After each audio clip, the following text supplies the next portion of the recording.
Chairman of the People's Consultative Assembly, Madam Uti Vandani, Member of the Presidential Advisory Councils, Excellencies Ambassadors, distinguished guests, ladies and gentlemen, good evening, Selamat malam, dobrý večer. It is both my honor and my pleasure to be speaking to you on the occasion of the National Day of the Czech Republic held on the 28th October, and which marks the founding of Czechoslovakia in 1980. Today we are gathering also to celebrate another anniversary, that of the 68 years since the founding of the diplomatic relationship between our two countries. Last year on this stage, at the same occasion, to mark this day, at the end of my speech I mentioned my wish for the future.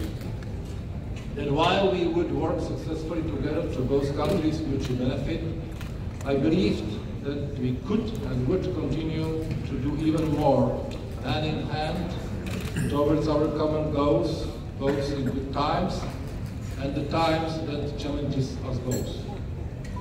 Let me have a look back and name some challenges that we have had to face and successes that we have achieved.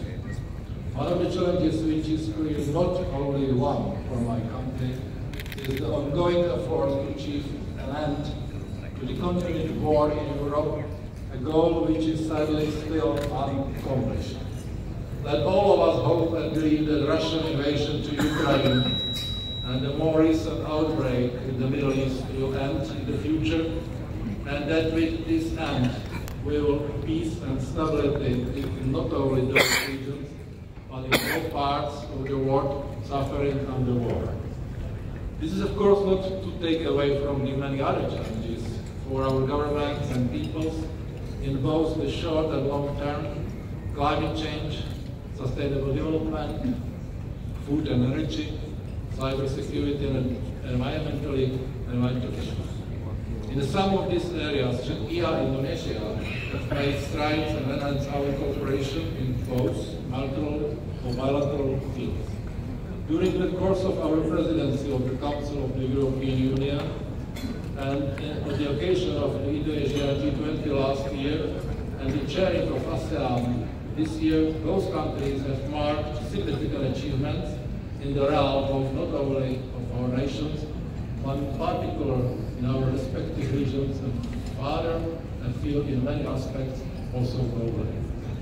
In respect of this global stage, allow me to take this opportunity to congratulate Indonesia on its recent election with the highest number of votes in the United Nations General Assembly as a member of the Human Rights Council for the term 2024-2027. Czechia, as a guardian of human rights, is looking forward to working together with Indonesia in strengthening human rights globally.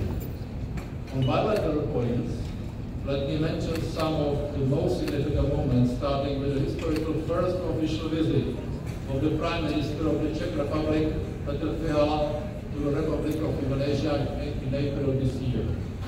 A trip during which he was accompanied by our business leaders and marked by his memorable time spent with His Excellency the President Jaroslav.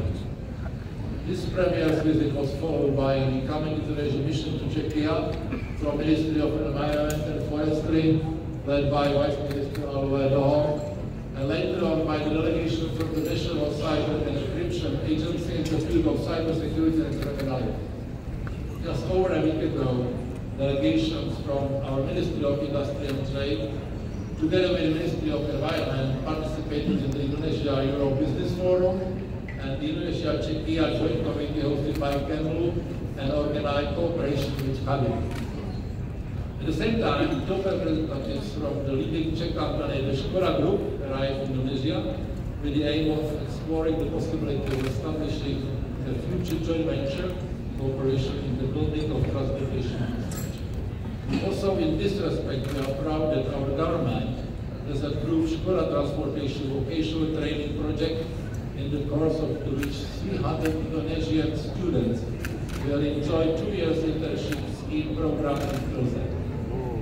One of our clear aims is to bring more investors and their investments to Indonesia and to be part of the exciting development of our Indonesian partners on their road to self-sufficiency in production over an alliance of exports.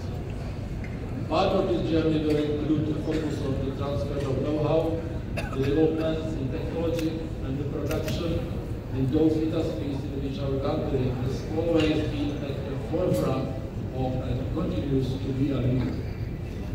An example of this is recent positive development which has come from the health sector, when the world-leading manufacturer of hospital beds and solutions, Czech company Linet, has chosen Indonesia for allocation of a bed production site in cooperation with its local partner, DG Medica, with the aim of creating a hub for their exports within Greater Asia. While these are all promising steps, there are many more opportunities in many areas of industry such as defense industry, civil aviation, the processing of natural resources, the water, the digitalization, or the possibility of leaving our footprint in the building of a new capital, Nusantara in Kalimantan. Honorable Mr. Prime Minister, Excellencies, distinguished guests, ladies and gentlemen. I would like to end my speech by sharing with you two quotes. The first by John Locke states that all mankind being equal and independent, no one ought to harm another in his life, health, liberty, and possessions. And the second comes from our first Czech President, Jaroslav Havel. Vision is not enough and must be combined by venture. It is not enough to step up the steps, we must step up the stairs. I think that both are fitting and embody my wish to all of us here today and your loved ones. Let us do our best to step up the stairs with our vision towards our ventures, equally and independently, in a good health and with liberty for all. Thank you very much. Terima kasih banyak.